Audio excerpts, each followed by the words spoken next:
first a disclaimer. This is a rant. You know what a rant is? Well, I will exaggerate a lot, I will generalize, I will say things that are totally unsupported, and you will probably disagree. And it's fine if you disagree, because that means at least that you were paying attention. I also have no slides. That's also on purpose, so I have to be here feeling more your looks, so I can see a little bit what's going on, how are you reacting. I will use we, the word we, to refer to game developers. It doesn't matter if what I say does not apply to you, does not apply to me, does not, well, it should apply to game developers, at least, a little bit. And I have a lot of questions, sorry, but I have no answers, so actually I don't think it makes sense to take questions later. So, first question. Anybody here believes that thinks that games are art? Can you raise your hands? Okay, that's good. It's irrelevant. I'm not going to talk about that. I just wanted to see if you were paying attention and reacting somehow. But I do have a question that I want to know. Anybody here believes that games are media? Or a way of communicating ideas, content? The more I talk, the more hands I see up. That's good, because that is what I'm going to talk about. So, do you agree with me that media not only carries an explicit content, but also somehow implicit content, or messages, or ideas? Like, I will give you an example, a very short example. When you look at when you watch, for example, a movie or a sitcom, you don't only see, I don't know, a group of friends having a cappuccino at a cafe, but you're also seeing a way of life. You're also seeing lots of things that are not said explicitly, but are just there, right? And these things are carried by this TV series, okay? So video games do that too. And there are some ways in which this has been discussed in the past that has a little bit more to do with the explicit part, like, for example, race issues and gender issues, which are explicitly carried by video games, and not necessarily someone is, I don't know, being racist in a video game, but still the appearance of certain characters might lead to that. But there are other discussions that at least I have not seen, and it's the main point that I want to raise here. So, how do games carry this implicit content, this implicit message? I believe it does mainly through its rules, which means through its gameplay. We, as game developers, decide how this gameplay works. We decide these rules. We build a model of a world, right?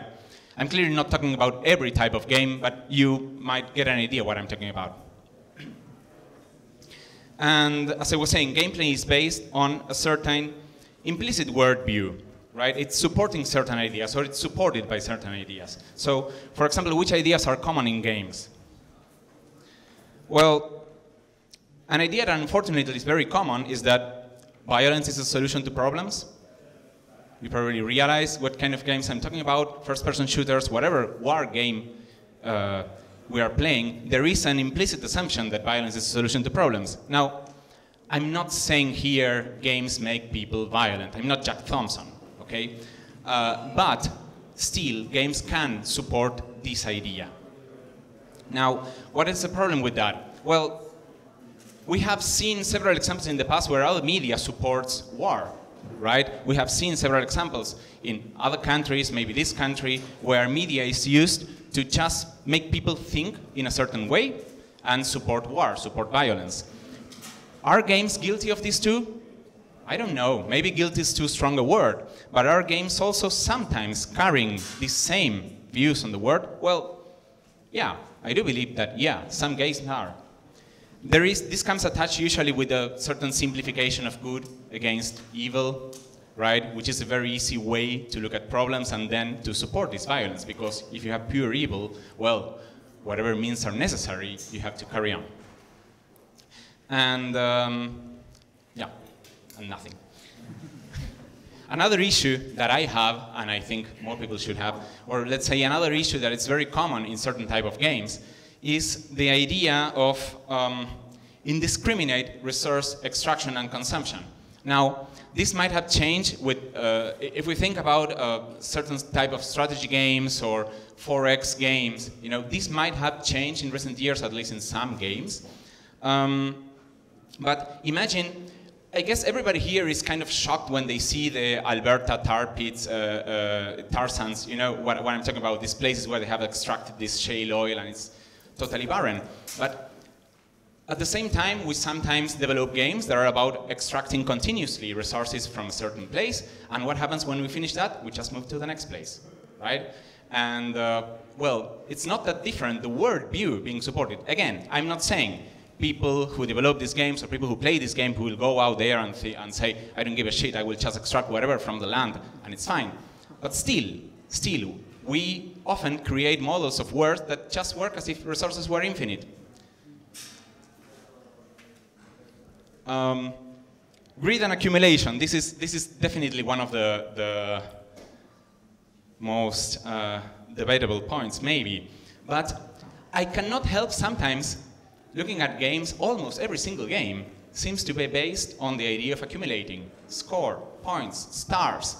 And maybe you have never thought of this in this way, but why does it have to be that way, right? And if we see this in real life, this really has consequences. I mean, we live in a world where the idea of success is just accumulating, and it happens that 62 people have more wealth than just that half of the population, right? And this is clearly leading in the real world to inequality and, well, lots of problems. And still, is this the idea that we want to support in our games? I don't know. You might say, oh, this is a huge stretch, right? Because I give my players stars, then they're going to believe. No, again, I'm just talking about the supporting ideas here. So, I have lots of questions here. The first is, why do we still make games that support these ideas? Is it because it's easy? Is it just because we are repeating what we learned from previous games? Is it all that we know? Maybe we are too lazy to think about alternatives. Or maybe we never stopped and thought about it, right? Maybe we never thought, hey, are we making games that support this the same way that up to a couple of years ago there were almost no voices raising against, I don't know, discrimination in games or gender issues, right? Maybe this is something to think about. And I think most important, why is it relevant that I talk this here? Because all these ideas are supported generally by mainstream media, but are we independent developers to repeat the mainstream discourse? So, that's all that I want to say, just that next time that you're designing your game, think a little bit about what you're going to say, because if you don't, you might be saying things that you're actually against. Thank you.